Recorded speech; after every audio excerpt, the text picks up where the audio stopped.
ગુજરાતમાં હાલ આકરી ગરમી પડી રહી છે તેવામાં સુરેન્દ્રનગર ખાતે આવેલા દેવસર ગામે પીવાના પાણીની ભારે પારાયણ સામે આવ્યું છે, જે અંતર્ગત લોકોને હેરાન પરેશાન થવાનો વારો આવ્યો છે। ગામમાં પાણીની સમસ્યાના પગલે 3 દિવસે પીવાનું પાણીનું ટેન્કર મળતું હોવાના કારણે ગામમાં ટેન્કર આવતાની સાથે જ મહિલાઓની પીવાના પાણી ભરવા માટે પડાપડી જોવા મળે છે।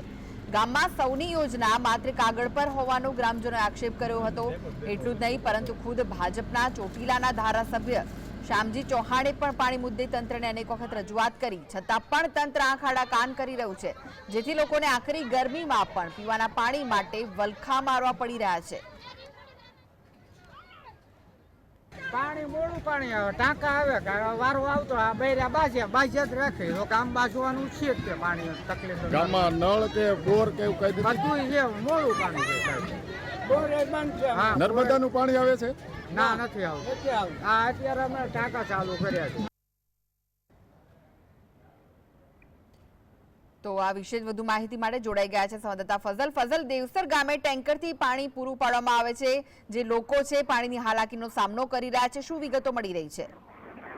જો ચોક્કસથી વાત કરવામાં આવે તો સુરેન્દ્રનગર જિલ્લાની હાલની પરિસ્થિતિ મુજબ સૌથી મોટી સમસ્યા એ પીવાના પાણીની સમસ્યા બની ગઈ છે। ખાસ કરીને ચોટીલાના જે અંતરિયાળ ગામો આવેલા છે ત્યાં પીવાના પાણી પૂરું પાડવા માટે ટેન્કર મોકલવામાં આવતા હોય છે, પરંતુ તંત્ર દ્વારા એક ગામમાં 3 દિવસે ટેન્કર મોકલવામાં આવી રહ્યું છે। ત્યારે સુરેન્દ્રનગર જિલ્લાના દેવસર ગામે ટેન્કરથી પૂરું પાણી પાડવામાં આવી રહ્યું છે, ત્યારે મહિલાઓ દ્વારા પીવાના પાણી ભરવા માટે પડાપડી કરવામાં આવી છે।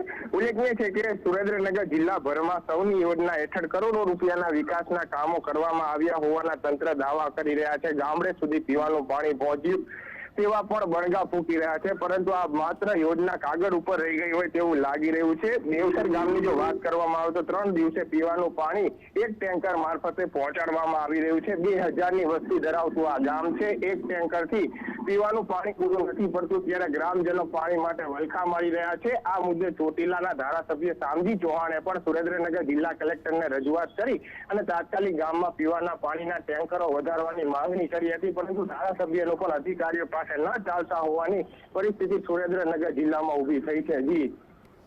જી આભાર ફઝલ માહિતી આપવા માટે।